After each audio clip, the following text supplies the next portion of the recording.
Europe 1, il est 22h18, place à l'invité d'Europe News avec vous, Emmanuel Faux. Et Emmanuel, vous êtes en ligne avec le député européen PS, ancien ouvrier et syndicaliste, Édouard Martin. Oui, bonsoir Édouard Martin. Bonsoir. Et merci d'être avec nous dans Europe Nuit. J'imagine que vous regardez les événements à Air France comme tout le monde, les violences d'hier contre la direction, 7 blessés. Qu'est-ce que vous ressentez? Vous êtes consterné? Écoutez, avant de commenter les violences qui ont eu lieu, moi je tiens d'abord à dénoncer ce que j'appelle moi l'arnaque du plan social Air France. On va en parler. Non mais il faut mettre ça en perspective. On ne peut pas isoler un événement par rapport à l'autre. Effectivement, en fin de semaine dernière, échec des négociations avec le syndicat des pilotes, à qui ont demandé de faire 100 heures en plus par an afin d'éviter un plan social. Et on va nous faire croire, nous, que les 100 heures que les pilotes ont refusées, ça vaut 2900 suppressions d'emplois. Oui, non, on va y venir, Édouard Martin. Je voudrais juste avoir votre sentiment, parce que ces images ont fait le tour du monde hier. Ils sont à la une de toute la presse internationale ce matin. Qu'est-ce que vous ressentez sur les scènes que l'on a vues hier en plein comité central d'entreprise d'Air France? Les images font le tour du monde, mais en même temps, il faut mettre les choses en perspective. Alors évidemment, loin de moi l'idée de valider quelque agression physique ou quelque atteinte à l'intégrité physique de qui que ce soit. Je comprends la colère. Je peux comprendre l'émotion des uns et des autres, mais effectivement, ça donne pas une bonne image de marque, et y compris lorsque moi j'étais à Florence, nous sommes passés par des moments extrêmement difficiles, il n'y a jamais eu d'atteinte à l'intégrité physique des dirigeants, quels qu'ils soient. Ceci étant dit, encore une fois, je vous dis, je dénonce effectivement l'agression qu'ont subi les dirigeants d'Air France. Mais il ne vient pas de nulle part. Je condamne avec la même fermeté le plan social, ce que j'appelle moi l'arnaque d'Air France. Est-ce que vous diriez, comme certains de vos anciens collègues syndicalistes d'Air France, qu'au fond, cette violence physique d'hier, elle s'explique par la violence sociale de ce plan de restructuration, justement, qui a été annoncé par la direction?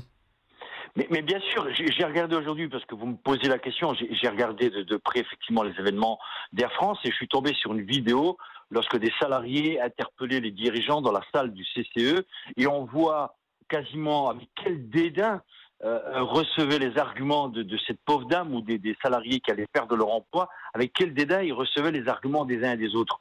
Donc, encore une fois, ça n'excuse pas la violence, mais vous savez, lorsque vous êtes acculé comme le personnel d'Air France ont été, ça peut effectivement, malheureusement, arriver à une telle violence. Là où moi je suis triste et malheureux, c'est qu'il n'y ait eu personne pour éviter, il n'y ait pas eu de service d'ordre pour éviter ces agressions. Mais encore une fois, je vous dis, ces deux dirigeants d'Air France, avant d'être des dirigeants, avant d'être à DRH, ce sont avant tout des personnes humaines qui ont des amis, qui ont de la famille, et j'imagine la violence qui a été la leur lorsque la famille a pu voir ces images.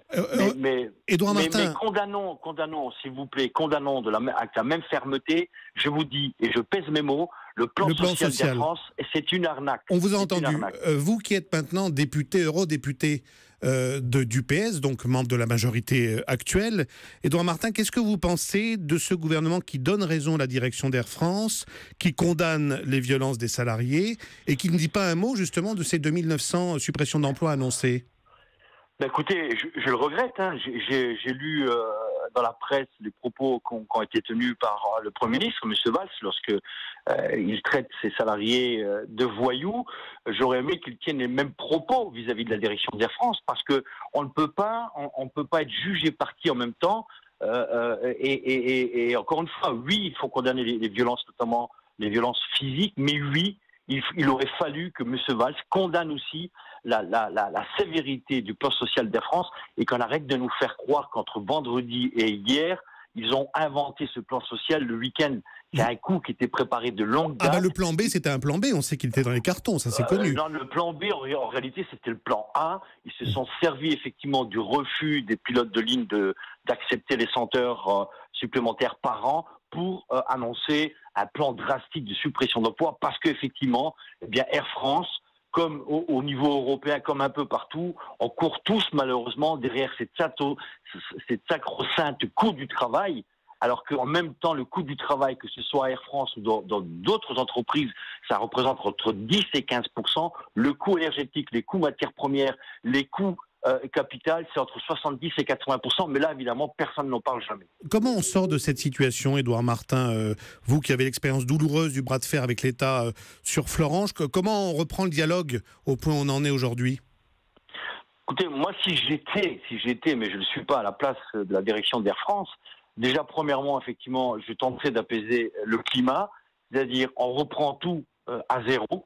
Hein, il ne s'agit pas de faire un passage en force et on essaye d'avoir effectivement un dialogue structuré, un dialogue sérieux et qu'on laisse voix au chapitre aussi aux représentants des travailleurs parce qu'il y a peut-être d'autres pistes pour faire des gains de productivité et qui ne passent pas forcément pour la suppression d'emplois.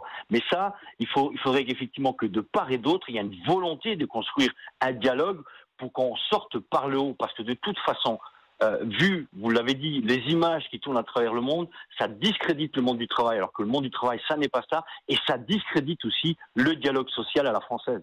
En quelques mots, Édouard Martin, parce qu'il nous reste très peu de temps, demain, vous allez assister à Strasbourg à l'intervention commune de François Hollande et de la chancelière Angela Merkel, qui viennent donc devant le Parlement européen.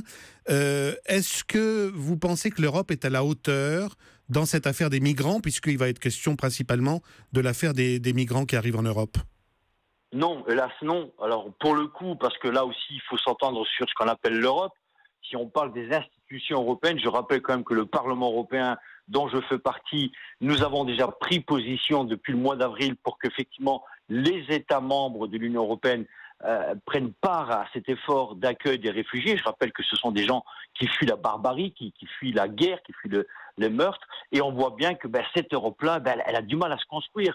On a vu que le rapport de force autour de la Grèce a marché. Tout le monde a voulu mettre la Grèce au pas. Hein.